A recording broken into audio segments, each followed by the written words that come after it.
licensed psychologist. Here in Michigan, you have to have your PhD to be considered a fully licensed psychologist. So I do work under the supervision in my private practice under a licensed psychologist. A little bit of thing there. I never want to present myself as something that I'm not. But yes, so I am still certified as a school psychologist as well here in the state of Michigan, but also in California, where I'm from and where I was trained. So I have this unique experience and education and navigating school systems that can be sometimes complex and vary from state to state and from county to county here in Michigan and even school district to school district, as well as navigating the medical model as well. So we're going to spend time today talking about the different types of supports that are available for students in the public education system here in Michigan that have either an identified or unidentified disability or neurodifference here in this presentation, and talk a little bit about the general education supports, the 504 supports, what a 504 is, and then an IEP, which is part of the special education programs here in Michigan. So I know they'll be monitoring the chats, so please feel free to submit any questions, and if I can address any questions, I'm happy to do so. Because there is so much variability between school districts and counties, a lot of my suggestions or comments, they may feel more vague, but they will be in alignment with Michigan administrative laws and current 504 law, but we can talk about more specifics as long as we're protecting student privacy when we're doing that. So we'll jump on in to the presentation. So before we talk about what sort of additional supports are available for students, it's helpful to know what kind of supports are just available to every student in the public school systems here in Michigan. So you may or may not be familiar with this pyramid here. In education, we love to have acronyms, and this is MTSS, which stands for Multi-Tiered Systems of Support. You may see this triangle if you've ever been in a meeting that is specifically targeted to providing additional supports for your child. We typically don't see this type of triangle just being handed out in general or at the first day of school. It's a little bit more narrowed support. So you can see here at the bottom of the tier where the base of the pyramid is the whitest, this is called universal supports. So this is available to any student in that school or in the school system. It's provided by the classroom teacher. Think about it as the curriculum that your school or your school district buys, that they're saying, this is how we're going to teach our kids to read. This is how we're going to teach them to write. These are the behavior supports and pedagogies that we have in place for every student who walks in the building. And this goes for students who have an identified neurodifference or not, or don't have one at all. Tier 2 is saying that the student might need special small group support in certain areas. This could be for behavior, so you might see in Tier 2 having small group social skills. You could have a behavior intervention plan for a student, a reward system particular for that student, for a particular behavior. It could be small group instruction once or twice a week for reading, writing, or math. And then these programs are targeted to a specific area. So part of Tier 1 instruction for all students includes something called benchmarking. So you may have seen this in your students' information during parent and teacher conferences when they're talking about benchmarking. All students get benchmark assessment in reading and writing, reading and math 3 times a year, fall, winter, and spring. Writing is a little bit iffy. There aren't as many benchmarking programs available to monitor that in early elementary school, so you may not see writing being something that is actively monitored in Tier 1. But they use Tier 1 monitoring for all students to then analyze that data in the fall to say, hey, do we have some students that might be a little bit behind in reading? Maybe they're behind because they never were exposed to it. Maybe they were behind because they were in a school previously that maybe didn't have great instruction, or maybe they were sick, or insert any of the many reasons why a student might not be reading quite on grade level. They might be selected for specialized reading groups that meet once or twice a week that are targeting a specific skill, and then their progress is monitored through that intervention to see if it's making a meaningful benefit after 8 to 12 weeks. If it's not, then we might either need to try an additional tier 2 intervention that is targeting a different area of reading, for example. If that's found to not be effective through monitoring, they might need more intensive instruction that they might get in tier 3. So that might be different programs, more intense programs, smaller group, and hopefully the idea is that we're moving up and down these tiers with intervention. So if you're in tier 2 and tier 2 is being effective, we should be able to drop you back down to tier 1, and then vice versa. You should be able to move up the tier if we're finding that the particular tiered intervention is not working for that child. And when you get to the tippy top of that point, if we've done several interventions that are not appearing to make a meaningful difference in that student's reading, math, writing, behavior, it might be the time that we are wondering, does the student require specialized instruction, which is what is in the realm of an IEP. A 504 can live in tier 2 or tier 3 instruction as part of this pyramid as well. So that's sort of our basis before we dive into the additional supports that go beyond what's available to all students and that require your permission in order for your student to even be evaluated for these supports. Everything inside MTSS doesn't require parent permission because it's something that is evaluated across all students in that school, in that classroom. So let's talk about, well, what is a 504 and what is a 504 and an IEP?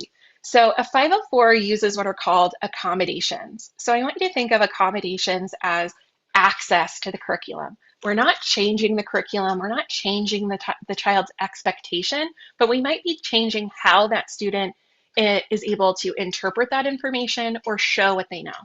I myself have dyslexia, so an accommodation for me might be an audiobook of the book that we're reading in class. I'm not getting a different book, I'm getting the same book, but the accommodations, I get an audio version of it. An accommodation might be for someone with dyslexia is to have my tests read to me, because if I'm misreading the question, I'm not going to give a good quality answer, but we're not changing the test or the testing material. So think about it as access, but we're not changing expectation or curriculum in any way. There's a difference between IEP and 504 in that way. IEPs also have accommodations because students with IEPs are also in the general education setting where IEPs are implemented, where 504s are implemented. IEPs also include something called specialized instruction or special services. So that's saying that a student's disability or neurodifference is so significant that they aren't able to make progress in the general education without special teaching from a special education teacher who often has their master's degree in how to instruct students who learn differently. It also can include special services that are speech language therapy, behavior support, maybe from a social worker, psychologist, behavior analyst. It could be OT, it can be PT, occupational therapy and physical therapy. The caveat being some school districts will provide some services as part of a 504, typically on what's called a consultative service. What that means, I'll use one of my children, for example, had a 504 for many years, and then they also received consultative occupational therapy support. So the occupational therapist worked with the teacher on how to increase the font, allow bigger spacing for him to write, but didn't change the content or curriculum and didn't work directly with my child, where with an IEP, an occupational therapist would work directly with the child and also provide consultation with the teacher in that way. Each school district interprets 504s differently and what types of services are allowed. 504 law is a little bit gray in this area and does not explicitly state that special services can or can't be a part of a 504. So you may see some variance there in your child's school district compared to maybe one of their friends or a family member's school district, depending on how they interpret 504 law. Regardless of whether a student has a 504 or an IEP, there's an evaluation required to determine does the student qualify or do they need a 504? And why this is really important is that federal law requires that we educate students in the least restrictive environment possible. Least restrictive environment means general education. So we want to make sure that we're not removing a student from general education without due cause, without a really good reason, saying there's no other possible way for them to make progress in the curriculum without the support. And that's because anytime we're taking the child out of the classroom and away from their peers, they're missing instruction to the curriculum at their grade level. So an evaluation for either a 504 or an IEP is trying to answer the following questions. Do they have a disability? And a disability in a 504 is defined differently than it is in an IEP. In previous years, prior to 2016, 504 required a medical note documenting that this child had a disability that was identified by a medical professional. That is no longer the case, and 504 law was revised in 2016 to say that it's a student who has a disability or is regarded as having a disability.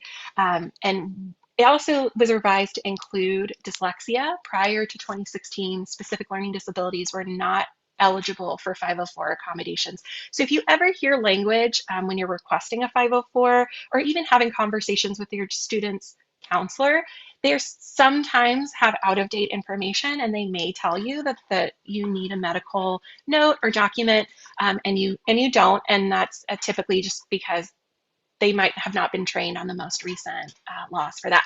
So anyway, a disability, this could be a physical, it could be what's considered a mental disability, a neurodivergence like ADHD, autism, dyslexia, depression, or anxiety. And what's important is the question 2 there. Does that disability make it hard in any way for them to access or make progress in the curriculum? There are many students that may have anxiety or depression or dyslexia, but it's not so significant that it impairs their ability to access or make progress in the curriculum, and then they wouldn't necessarily need a 504 or an IEP. An evaluation should also have data that helps us understand how is the child functioning now, what do they need to learn, and does that require what's called a continuation of care to help them progress in special education. And you have to be really explicit in a 504 of what exactly that student needs or what exactly that student needs in an IEP in order for them to be on the grade level with their non-disabled peers. Each one of these does require your permission. And then once you sign permission for your child to be evaluated for either one of these, the school district has 30 school days to meet with you for an eligibility meeting to say, yes, your child is eligible for a 504, or no, they're not, or yes, they're eligible for an IEP, or no, they're not, and why. So here are some signs as the adults in your child's life that might get your spidey senses tingling on, should I ask for an evaluation for my child? And there's lots of different reasons why a student might need one. So I think a lot of times we focus on the academic, because many of the reasons why we have our kids in school. So it doesn't appear that they're able to keep up with grade level material. So you might see this when you're at home working on homework with them and you find night after night that it appears like concepts that they've been coming home with on their homework they're still struggling with, even though you've worked on them with it. If you're reading with your child at night and you're noticing they're continuing to make reading errors or continuing to make the same spelling errors over and over. If you're getting reports home about behavior, this could be making friends, right? Making appropriate, what we call overtures, connections with others. Do they play alone? Do they have a difficult time working in groups? Do they have a harder time receiving feedback? Do they shut down when things are challenging for them? That would fall in the social emotional. Sometimes it's what are called externalizing behaviors, which means our friends are touching others, when they get frustrated, are they throwing things that is beyond what is considered age appropriate? I think anyone who spent any time in a kindergarten classroom knows that kindergartners have lots of big feelings, and it's still within the realm of what would be considered typical, to have tears, shut down behavior, even throw a thing or two. But when we're in fourth, fifth, sixth grade, it tends to be less common, tends to be an area where we might want to look into behavior supports. So I gave a couple of examples here. So in academic struggles, Alex is in the third grade, and he's continuing to have struggles with reading despite having extra practice either at home, through tutoring with family members, or in those tiered interventions. And he continues to make the same reading errors. By third grade, it starts to become not typical to continue to have things like letter reversals, or difficult decoding words that are called snap words or sight words, things that we know in an instant without needing to decode them. The example for social emotional difficulties, we're staying away from friend groups, we feel shy, maybe we're sort of self-excluding, and there might be some underlying anxiety or depression that might warrant working with a social skills group or a social worker at school to help facilitate social skills that are age appropriate. A behavior example would be a seventh grader who forgets to turn in their work and then they feel overwhelmed. So I think sometimes we think of behavior as a really specific thing, but ADHD comes with a lot of executive dysfunction, missing items, forgetting due dates, being surprised by, oh shoot, I didn't know. I know that we've been talking about the book report all week, but I meant to do it and I didn't. Forgetting to write things in their agenda. Those sorts of things would all be considered behaviors that we might need to have support around or executive function training around. And then you can also have students who have physical or medical needs, right? So this includes EpiPens. It could be students who have type 1 diabetes and need extra monitoring, extra snacks. Many schools have cell phone policies. People with type 1 diabetes or type 2 would be exempt from that if their glucose monitor is also attached to a cell phone, right? So these would be all examples of why a student might need to be evaluated. Some of these evaluations might be brief, right? For medical, for example, if you have a wheelchair and some parts of the school are not able for her to be reached without things being added to the environment or extra time for a student to get to their classes, the evaluation for that is going to be pretty short because we can do some environmental observations there. So how do schools decide who gets access to 504s and IEPs?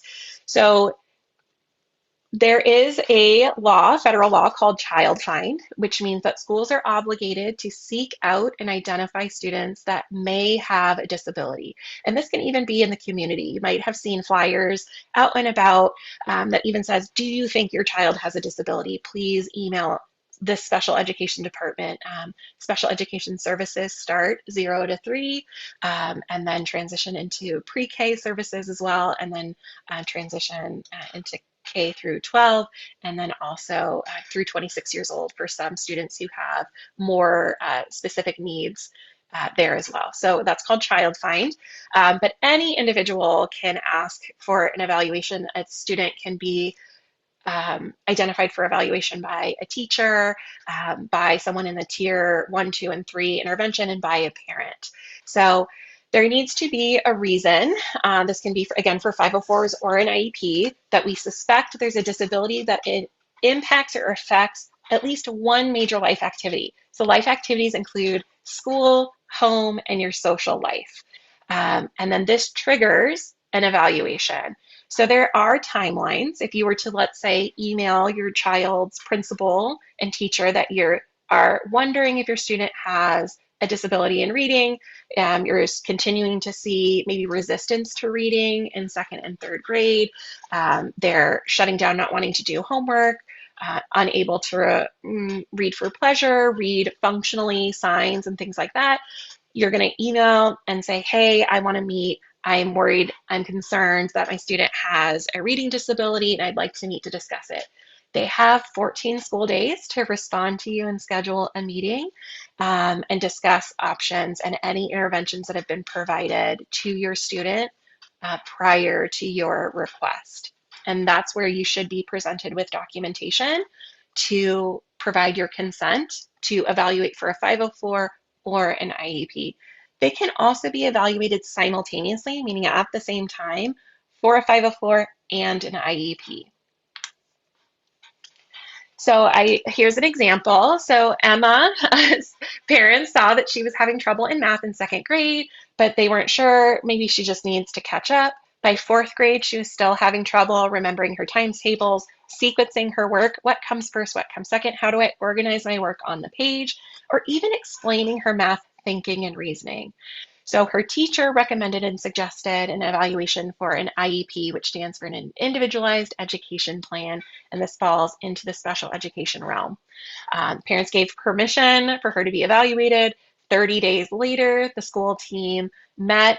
The evaluation for this example would include observations by typically school psychologist or special education teacher of the child in the general education classroom, looking at work samples, and also doing what are called standardized evaluations. So these are assessments that are one-on-one with a school psychologist or a special education teacher, directly assessing, in Emma's case, math skills, reading skills, and writing skills to say, is she on grade level? How far behind is this student? And what are the specific areas of deficit or difference that a special education teacher would then target to remediate to get that student back on grade level. Often schools in Michigan are operating on something called patterns of strengths and weaknesses. And a simplified way of saying that is that a student shows strengths in reading and writing, but for whatever reason, their math skills are significantly below grade level. And that's where that term specific and specific learning disability comes from, is specifically their math skills are a deficit compared to all of their other academic skills, which is atypical. And that student would then be eligible for an IEP.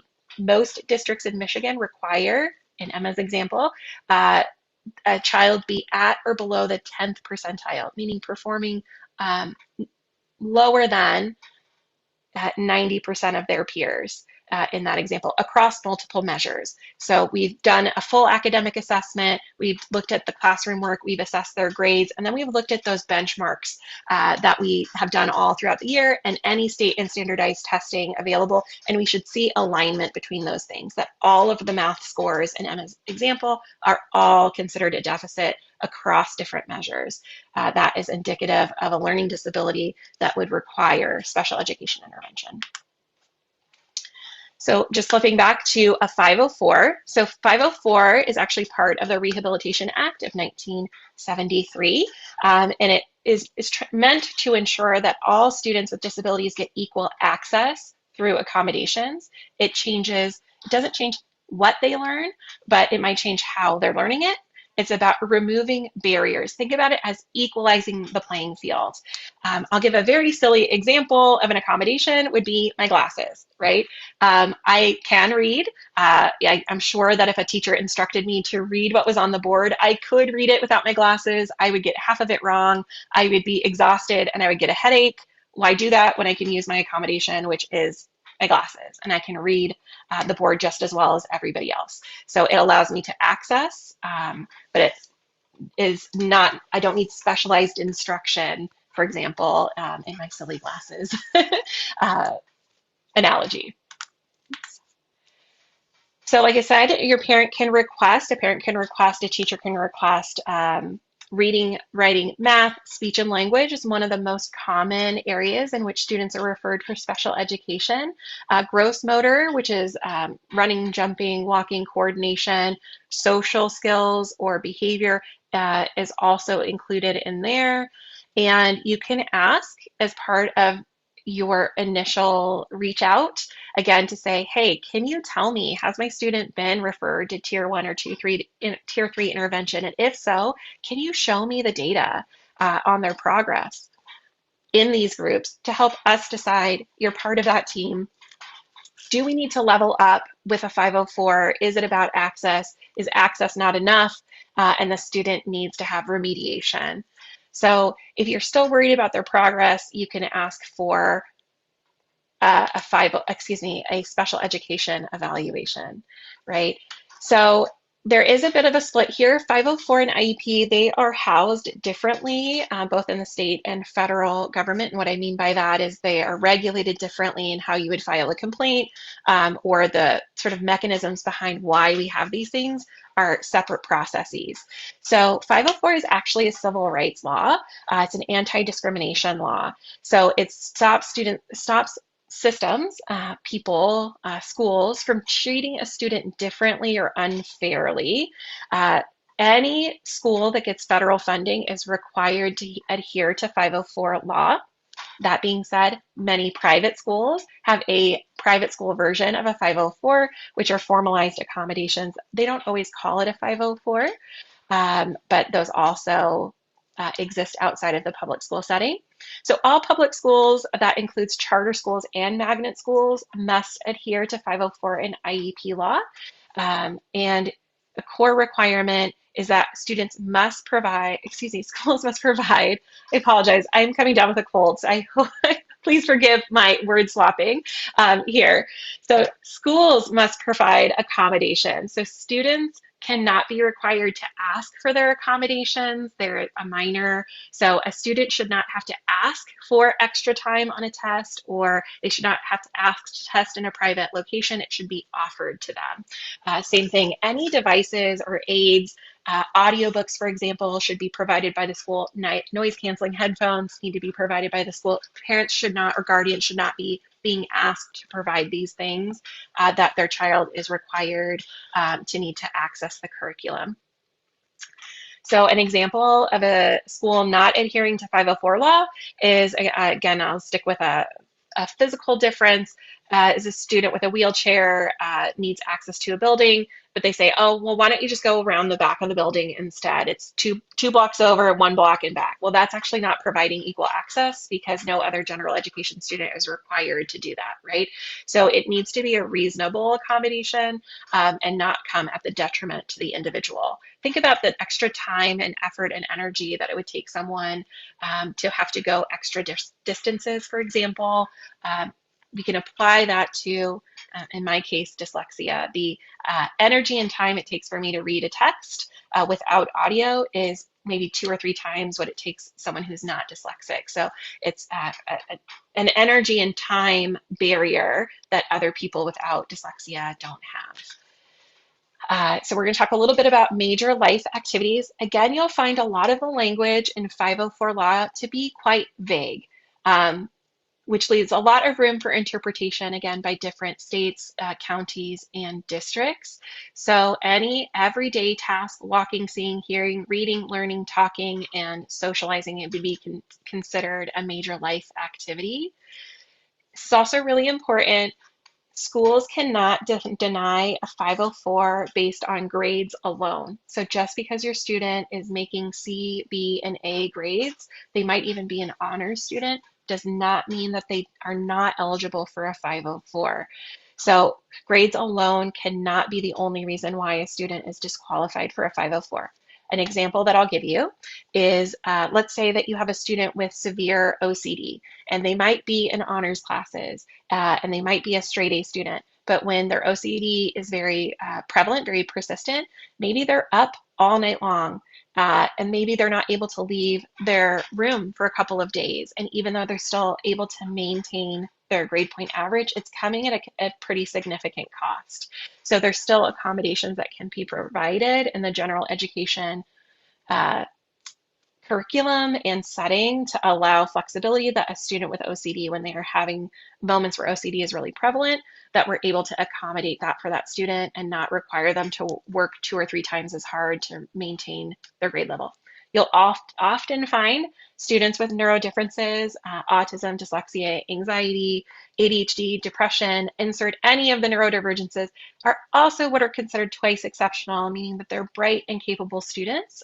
They're high rate of learning or high IQ. You can have both. They're often 2 sides of the same coin. So just being advanced in some areas does not disqualify you for a 504 or an IEP. My son, for example, is advanced 2 grade levels in math and is below 2 grade levels in writing. So we have, in many neurodivergences, a vast spread of abilities in different areas that may or may not require different types of support. Another example is a student with Crohn's disease might miss a lot of school to medical reasons, and they may require accommodations like extra time, reduced work, being able to test in and out of requirements because they miss so much time due to a medical illness. So again, part of the developing a 504 starts with the referral and the evaluation. You do have the right to say no. If you're not happy with the 504 plan, you can ask for certain things to be removed. You have a voice, you can ask for things to be added, but they all need to be anchored in the evaluation. The reason why, documented reason why the student requires it. So once the student is found eligible through that process, then comes the plan. How are we going to remove the barriers? What specific accommodations does the student need? Who is responsible for monitoring and implementing those accommodations? And where are those accommodations going to be located? In what setting? For example, in music class, a student might not need certain set accommodations. So the 504 will be really specific about what accommodations are needed, when, where, and why. Eligibility meeting is done, like I said, within 30 days, and your 504 should be evaluated yearly, meaning that you should be meeting with your student's counselor once a year to revise the IEP, revise the 504, and add any new information, remove accommodations that are no longer needed. But you can request a 504 meeting at any time. You do not need to wait for their yearly meeting to discuss any concerns that you have. So every teacher who works with a child with an active 504 is required to implement those accommodations. So you could never run into a teacher that says, hey, in my AP honors class, I don't allow late work. Well, my ADHDer might require some modification on that, right? So if a teacher says, no, your student can't have this accommodation, that's an immediate email to the counselor, the principal, that teacher to say, hey, I think there's some miscommunication here. Their 504 clearly states that they have this required accommodation. Let's meet to discuss some lost in translation here. So an individual teacher cannot decline 504 accommodation or IEP accommodation that is agreed upon by the school district. General education teachers are also required to keep a record of when accommodations are provided if the student declined it. So an example of this might be we're passing out a test. Teachers should have a document that they use for every student with an IEP and a 504 that on this date, this student was offered testing in the testing center, the student declined it, or the student accepted it. So that's part of data monitoring there as well. So you should be able to ask your school district for the records of the 504 accommodation log as well. And you can ask for this as part of the 504 yearly meeting, or you can ask for it at any time. And once again, students are not the ones, if you've ever seen a 504, student will ask for X accommodation. That is not how 504 law is written. It should always be the adult who is in charge of providing the accommodation. So with Section 504, like I said, it exists only in the general education setting, where IDEA, Individuals Disability Education Act, is students' disability is so significant that they cannot learn or make progress in general education without special teaching or special services, and that is accomplished through an individualized education program or plan. And then as part of that plan, it also includes accommodations like I mentioned before. So one student with ADHD might qualify for a 504 and only have accommodations, while another student's ADHD might impair their access to education so significantly that they require a special education teacher to help with organization, planning, work completion, and those sorts of things. Planning an essay, turning in our work, allotting time within the Learning Center classroom to actually get their homework done during school hours, organizing their backpack, strategizing on how we're going to tackle work. That would all fall within the realm of an IEP and be accomplished through a special education teacher. That would not be part of a 504. This is an example of what accommodations as part of a 504 would look like. So you'll see at the very top of the page that each service or accommodation should be directly related to the substantial limitation, so the area of need caused by the student's disability. So this is an ADHD example. So the area of need is concentrating, so the student gets preferential seating. I actually, in this example, might remove a positive peer. Again, we don't want to put other students or children, minors, in charge of whether or not someone gets access to something. So preferential seating might be towards instruction. It might be towards the door if you have a student who's anxious. And you'll see the column here that says the person that is responsible is the general education teacher, and the setting is going to be any time that they're in the general education setting. We have here the options to use noise canceling headphones. I worked with a student who, when they were in, a lot of elementary school students work in table pods, middle schoolers or even high schoolers work in a group of 4 desks. And even the noise of other students talking and working together or their pencils on a paper were distracting to him. And so he wore noise canceling headphones because he would get irritated by the noise, and he would scribble all over other people's papers because the sensory input of being in a group setting caused distress. So he was allowed to use noise canceling headphones. Repeating instructions. So what this might look like in a general education classroom is a teacher might say, okay, everybody, get out your math workbook, turn to page 67 and start on page 6. Then the teacher is going to go around to the 2 or 3 students that have an IEP and or a 504 that require repeating instructions and say, okay, do you have your math book? Do you know what page we're on? Do you know where we're going to start? Awesome. You're going to do pages, you're going to do problems 6 and 8, and I'm going to check back in with you to make sure that we know what we're supposed to be doing. So that's a real world example of what that looks like in the classroom. To be visual checklists, I need you to do this first, this second, and this third. You'll see here, this is one of the IEP, the 504s that I was mentioning, that this particular student was eligible for social work consult. And you can see the person, again, responsible for that is the school social worker. So this student was eligible for weekly social skills group meetings. Occupational therapist was also working with the teacher and did have 5 to 15 minutes 4 to 6 times per year to work on handwriting skills with that particular student. And then this student also had text to speech, so he is able to speak into his computer when he was working on writing assignments. So these are all examples of things that would be provided in general education and are not modifying the curriculum in any way.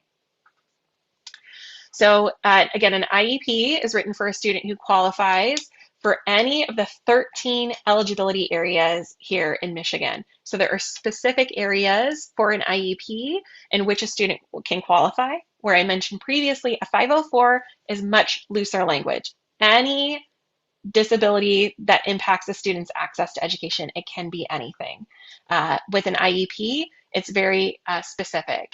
Is it that the student has an otherwise health impairment due to ADHD. It could be that we have a traumatic brain injury. It can be an intellectual disability, specific learning disability, speech and language. Those would be examples of things that have rigid criteria outlined in the Michigan Special Education Administrative Law that say these 13 areas are what we provide an IEP for.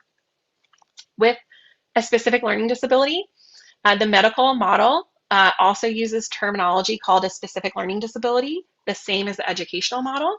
The medical model will also use terms like dyslexia, dyscalculia, and dysgraphia. Dyslexia, as I'm sure many of you are familiar with, there is a difference in reading. Dysgraphia is, think of dyslexia for writing, difficulty written output. And then dyscalculia is, if you consider it, dyslexia for math. So if you hear that terminology, it's not necessarily terminology that's used in the school setting, and you will not see that in the 13 eligibility areas. You'll see it referred to as a specific learning disability in writing, in math. And then within each of those, there's subsections. Do we have a specific learning disability in reading? And it's due to sounding words out. Is it due to reading comprehension? So there's little nuances in each one of those. So this gives you access, if we stick academically, to a special education teacher who's going to have specific goals that they're working on all year long that help remediate a specific area of reading, writing, math. Is it speech and language? Is it behavior? So the yearly goals are based on the student's current needs and that they are below grade level, and that in 1 year's time on an IEP, we're expecting to see a certain amount of growth on that particular goal area. There's a phrase that you'll hear often if you have a child who already has an IEP, and that is goals drive services. So what I mean by that is we've done an evaluation that says this student has a speech and language impairment. Maybe they're not speaking at all. Maybe they're not clear in how they speak.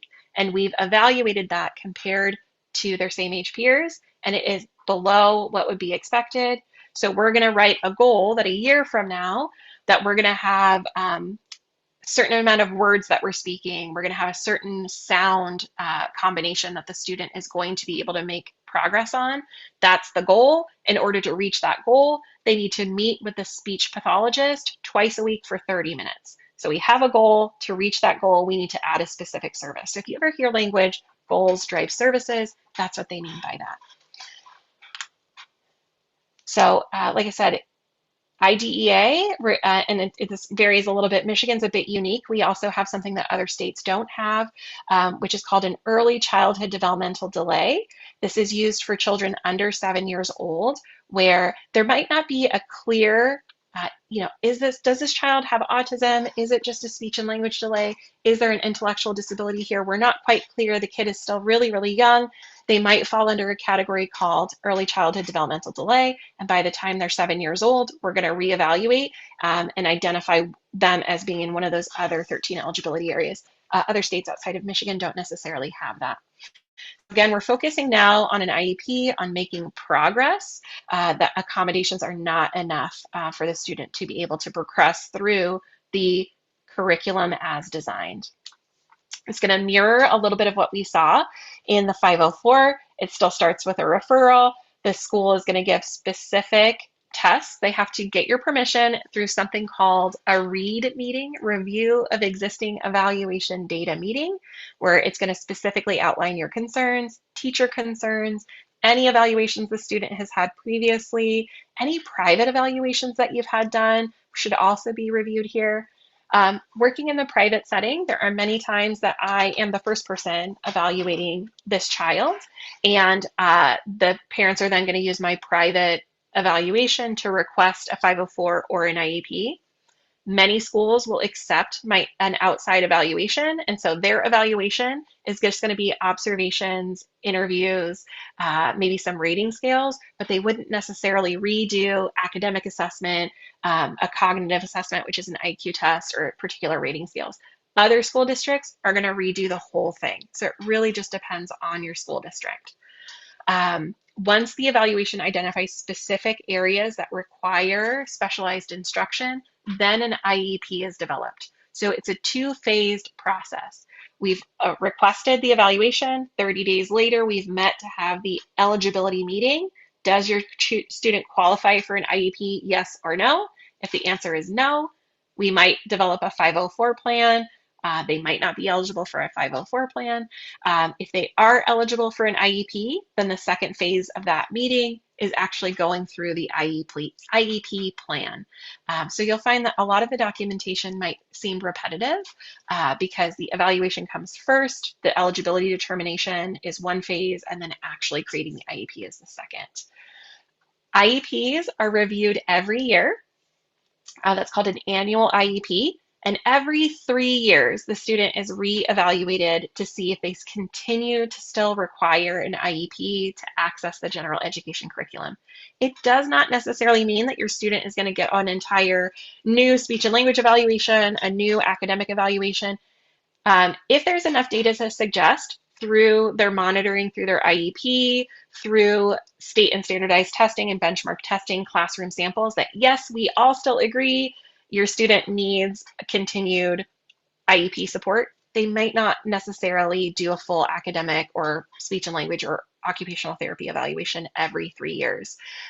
Many times students are making significant progress, and we do need to do a full academic, social, emotional, battery, depending on the need of the student, speech and language, insert area of need, and we will be evaluating all of those areas and updating goals. So it really just depends. Why it's every 3 years is that the hope is that in 3 years' time that we've remediated the child's area of need to the point that they don't need an IEP anymore, because we want them back in general education to the maximum extent possible with their non-disabled peers, is how the language is written in the law. As someone with dyslexia, I don't necessarily feel disabled, so I identify more with language that leans more to a learning difference versus learning disabled, but that is the language that I am forced to use. So non-disabled peers or non-different learning peers. But again, just like a 504, you can request an IEP meeting at any point in time during the school year. You do not have to wait for your 1 year mark. You can also request an evaluation at any point in time. You do not have to wait for your 3-year evaluation. This is where things can get a little bit nuanced. A student can be eligible for a 504, an IEP in reading, for example. And now we're starting to see some math differences. Well, we still want to provide that student the same Tier 2 and Tier 3 math support before we jump to IEP support for that student as well. Students with IEPs are still eligible for every single intervention available to general education students. Another phrase that you might hear in the educational community is special education students are general education students first and need to be treated as such. So we want to make sure that we're providing all services and we're not waiting to qualify for a student for math support through an IEP when they can also be eligible for things through that MTSS or Tier 2 and Tier 3 support. So the structure of an IEP is going to be a lot different than a 504.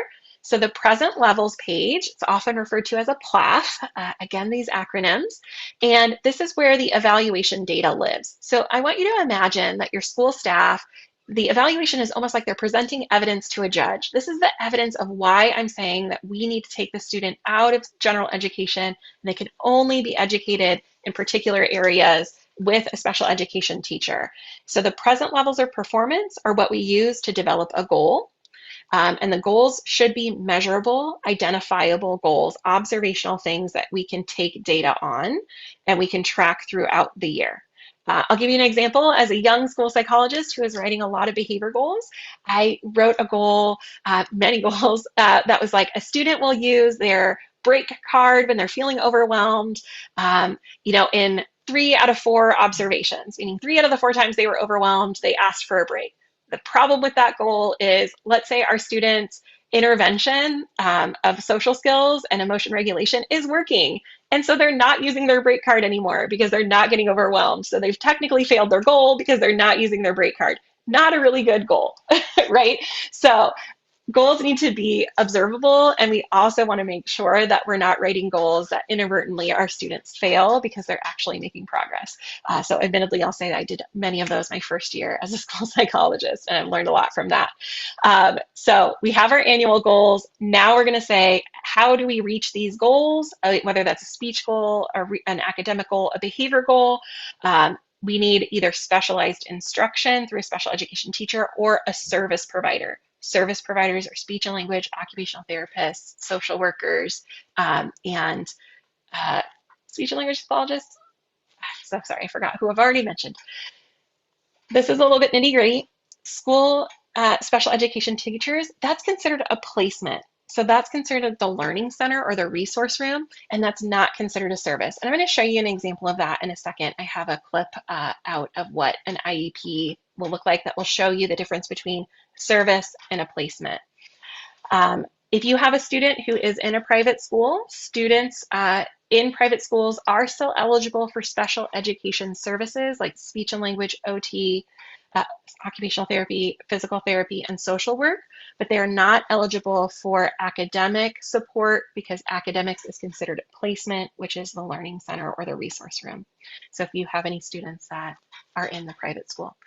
So the next phase in that as well is a clearly outlined accommodations for a student with an IEP, because again, they're going to be spending the majority of their day in a general education setting. Some students may not be spending the majority of the day in the general education setting, and they may be in specific what are called departmentalized classrooms. These could be autism classrooms or cognitively impaired classrooms. So they are they're with that departmentalized teacher for most of the day, and maybe they're going to like specials and things like that, and they still require accommodations. It will also outline any modifications to the curriculum. So this again is something that is unique to an IEP and does not exist in a 504. So there are students who we are modifying the curriculum in some way, changing the expectation in some way. Some students are in the high school level, for example, are not able to access the curriculum to the point that they are able to get a diploma and they get a certificate of completion and they're eligible for services until they're 26. And all of those need to be outlined in the IEP and a justification why and what those modifications are. Important for both 504s and IEPs, these are not listed anywhere on your student's transcript. So if you have a middle school or high schooler student, or you have a student who is graduating this year, congrats if that is your case, there's nothing on their transcript that indicates that your student has a 504 or an IEP, and a publicly funded university could not discriminate against your student saying we're withdrawing their acceptance or we don't accept students with 504s or IEPs. So just so you know, there is some protection and privacy there as well. Phase 5 is that we are going to track their progress. Again, every time that your student is with a service provider, whether that's speech and language, occupational therapist, or they're in their LRC, the Learning Center room with their special education teacher, they're taking data on what they worked on, how the student performed, and how they're progressing. And you'll get information on their progress throughout the year on their progress reports, and then also it will be discussed in the annual IEP meeting. Transition plans are for students who are 16. So we're talking about how are we going to transition this student to adulthood, to their post-secondary goals. There are transition assessments that are required by the state of Michigan that look at occupational goals, social goals, self-help goals, and this needs to start being planned for when a student is turning 14 to make sure that they are ready for life after high school. So this is an example of a goal page on an IEP, and you're going to see, again, it's structured differently than a 504. So when I say there are specifics here, so the grade for this student, shouldn't have clicked on that, he's in 3rd grade, and the curriculum that we want this student to be able to maintain or access or get to is English Language Arts, Common Core. And what we want them to know is to apply grade level phonics, which is sounding out words, identifying word sounds, analyze words, and decode words in their reading. So this is the goal that was developed through assessment. So currently, the student is only able to read 60% of grade level words using typical phonemic rules, which is how our eyes are able to connect word sounds, read, and interpret them. So by the following year, January 2026, when given a set of 20 words using short vowels, vowel teams, and blends, he will accurately read and decode 90% of those words in isolation, meaning not in a sentence, and use phonics strategies in 3 sessions. So when I said every time the student is meeting with their special education teacher, they are documenting their progress on this specific goal. So they're giving them grade level words and saying, can they decode 90% of them? So they're not going to give me a graph. They're just going to give me how the student did on this task in their progress report. So these are called benchmarks. So how are we going to get this annual goal accomplished? Well, by June of 2025, we want them to read 20 words, and we want them to do it accurately 75% of the time. This is the criteria, meaning observable things the teacher can do. They're going to monitor this using student work samples and observations, and this student is going to work on this weekly. And then by January 2026, the student got an IEP midway through the year, which is why you'll only see 2 benchmarks instead of 3. So we're going to get to 75% of the words before we're able to get to 90% of the words. The person responsible for this goal is also listed, so that's the special education teacher. This part of the page is going to outline the services and the placement. So for example, the student also received social work service, when they're going to start, when the IEP ends. Are they working directly with the student, or is it consultative, meaning that they're working with the teacher? Oh, let's see, do I have a I didn't realize that I had a little marker here. That would have been helpful earlier on. So it gives you a start and an end, and then it also tells you it's going to be direct. They're working directly with the student, how often it's happening. So they build in some flexibility here for school uh, short weeks, for example, if we only have a 4-day instead of a 5-day week, or holiday breaks. So the minimum amount they're going to meet with the student is 15 minutes a week. Uh, the highest they'll meet with that student, pulling them out of general education, is 30 minutes a week. And then it's going to, I said a week, but it's for the month. And they're going to be seen in the social worker's office, but they're also doing what are called push-ins. So the social worker might also be going into the general education classroom. The student is getting occupational therapy. The occupational therapist is working with the teacher, not necessarily directly with the student. It's happening 4 to 6 times a year, and it's happening in the general education classroom or in that office. So this is a program or a placement, and you'll see that elementary level resource room is the program or placement. It's departmentalized, meaning that a special education teacher is required to teach it in the building. And for the lowest amount, the time of that student is going to be seen a week is 90 minutes, with the highest being 150. So they actually have to calculate the amount of minutes that the student is not with the rest of their general education peers, because again, they're trying to adhere or stay with keeping that student in general education to the maximum extent possible. Oh no, what have I done to my clicky abilities? Let's see. Sorry about that. Oh no, all of my little highlights are still here. I guess I shouldn't have played around with this live, but here we are. So you do have rights both for a 504 and an IEP. So for example, earlier when I said your student is going to be evaluated, and that evaluation is going to say yes or no, they qualify. Well, let's say that you disagree that your student is not eligible for 504. You say yes, they are. Well, you can, again, request records on how that decision was made. You can request for outside evaluations. And then if we're still not making headway through different conversations with the school level or even the district level team, you can go through a process called due process. And that's where you would be working with like a moderator to help figure out, is there something here that the team is missing, the school team is missing, that they need to do differently? So the example would be that they don't agree that their child is ineligible, and so they request a due process hearing. And this is something that you would go to a third party. There are many counties that provide this service for free at no cost to make sure that we can get on the same page of why the student does or does not need accommodations. So your rights as well is that you have to be able to be provided with the results in writing. You also have to be given what's called ample notice. So let's say for the eligibility meeting, they can't call you the day before and say, hey, we're all meeting tomorrow at 9 a.m. for your child's IEP meeting. Hope you can make it. They need to give you enough time for you to be able to rearrange your schedule and attend, range for childcare, insert whatever that is in order to participate actively in the meeting. And you also need ample time to review the data.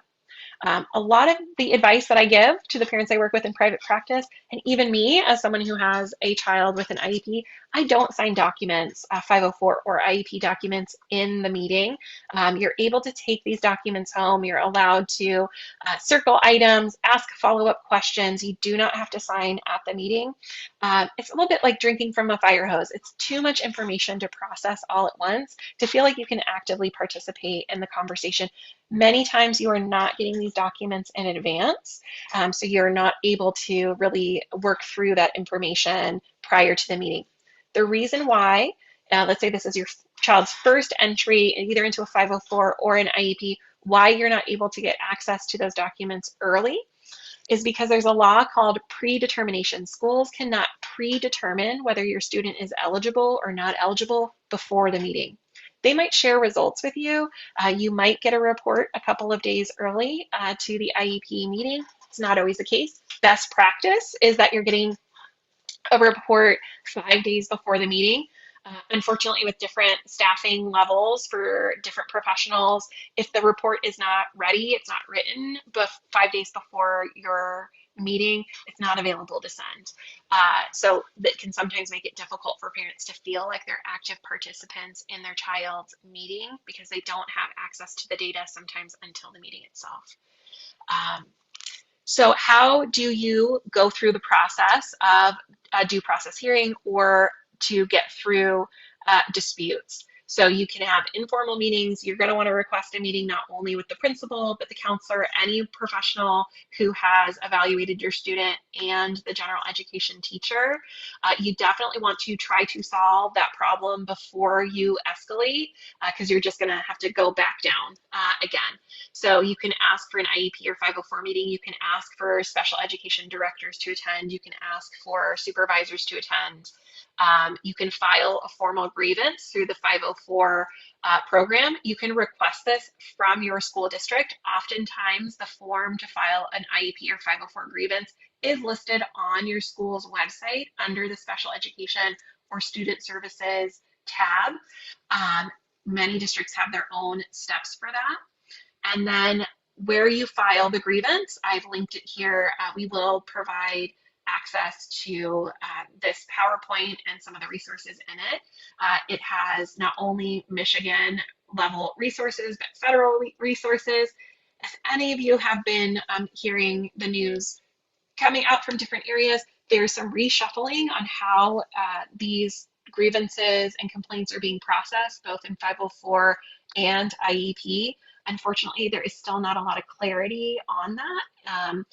Many of the links on the federal level are still active for you to file Office of Civil Rights complaint for a 504 violation, and there's still active links for IEP complaints and grievances. Unfortunately, when I went to the Michigan link as of July, when you click on the IEP grievance link, it doesn't go anywhere. So I did send a note about that, but it's still not active as far as I know. So the key takeaways, I hope, from this, even when I'm not feeling well, is if you have concerns about your child, request a meeting. I tell this to not only the parents that I work in private practice, but the parents I worked with when I was in the public school setting. You are the expert in your child. I am the expert in the checky boxes, and we are a team. The reason I even got into the field of school psychology is school psychologists and many school professionals, we're this bridge between teacher concerns, the people who are on the front line, and parent concerns. And our job is to bridge that gap, right? Many general education teachers have not received any training through their programs on how to identify students with neurodifferences or disabilities. And so they're often coming from a place of not that they don't want to help your student, it's that they just don't know how or haven't been trained or don't know what to look for. And if we don't have the correct staff in the building to help train those teachers, to have up-to-date resources on law changing, then our teachers are at a disadvantage.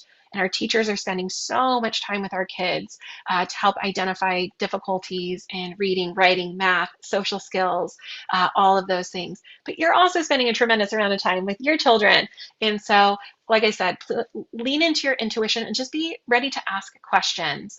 Ask about what data the school has available about your child if you're concerned. Ask what general education supports are available. I'll give you a real life example for me. I continued to have concerns about my child's writing. It was not matching their ability to read. It wasn't matching even their ability to draw. He's an incredible artist, right? And in one of the meetings about my concerns, I said, okay, well, what sort of progress monitoring do you guys have for writing? I've heard a lot about benchmarking for reading and a lot about the benchmarking you guys have done 3 times a year for his math. What benchmarking do you have available for his writing? And the principal said, oh, we actually don't have a way to measure writing. I was like, okay, well, since you don't have a process to evaluate students' writing in kindergarten, first, second, and third grade, it puts parents at a disadvantage to know, is my child's writing on grade level or not? The teacher was a part of this meeting. He just happened to take a spelling test in the first couple of weeks of school, and I was able to ask, compared to other students without sharing their data, how many other students got a 0 on the first spelling test of the year? And she said, your son's the only student that happened to. Okay, well, that's data. So even though we don't have a school-wide data collection system for writing, we can ask for work samples. We can ask for de-identified or exemplar uh, examples of what grade level writing is, and have discussions about our concerns. I'm picking writing, for example, but it could be for math, it can be for reading. So we have that data available, and you can ask for it. Many times we just don't know what to ask for. If there are no general education options available, or they have had intervention and it either has not been done well, has not been documented, maybe the person who's supposed to provide the intervention got moved to a different location and they never replaced that person. We're not going to wait and see. So your student doesn't have to fail or make progress in tier 2 and 3 in order to get access to special education services. So one doesn't trump the other. We don't have to run through all of the tiers, tier 2 and tier 3, in order to access special education, especially there's some schools that just don't have really good tier 2 and tier 3 interventions. So I would just recommend communicate and document. Follow up with conversations that you're having with your teachers at pickup or drop off, or during parent-teacher conferences. Follow it up with an email. It was lovely to see you today. Thank you so much for taking time talking about my kid. We talked about X, Y, and Z, and that we have concerns about their math skills this year. Put it in writing and document it. A CC, principals, or any specialist, many times you can find the contact information for the school psychologist, social worker, uh, and special education teachers, school counselors on the school's website. You can find the contact information for the special education department, sometimes listed under student services or special education. Every school district labels it differently. So you should be able to find the special education director and supervisor's information on the school websites as well. So the end of this slide here, which again will be provided, just has different key terms so that you can feel empowered and speaking the same language as the educators that you're working with. Because again, we unfortunately love to use acronyms, which again, unfortunately puts parents at a disadvantage when we're trying just to get answers and ask questions and advocate for our kids. I was talking a little bit before this presentation started. I've, again, worked in schools for many, many years. Prior to being a school psychologist, I was a behavior tech, a behavior aide. So I worked in homes and in schools with kids with autism, helping not only with academic supports, social supports, but behavior supports.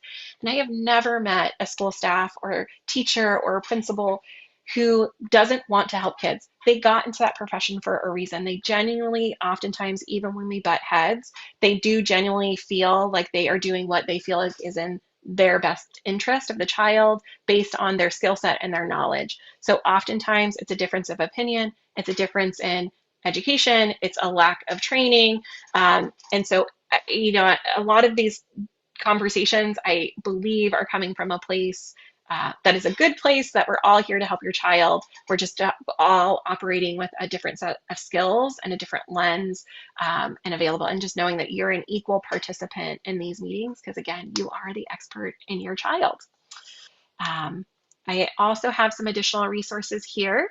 So you'll see the Office of Civil Rights, often referred to as OCR. So it has the ADA website, the U.S. Office of Civil Rights, and the ADA websites, it's listed twice, and then the Michigan Special Education website, and then the U.S. Department of Education website as well.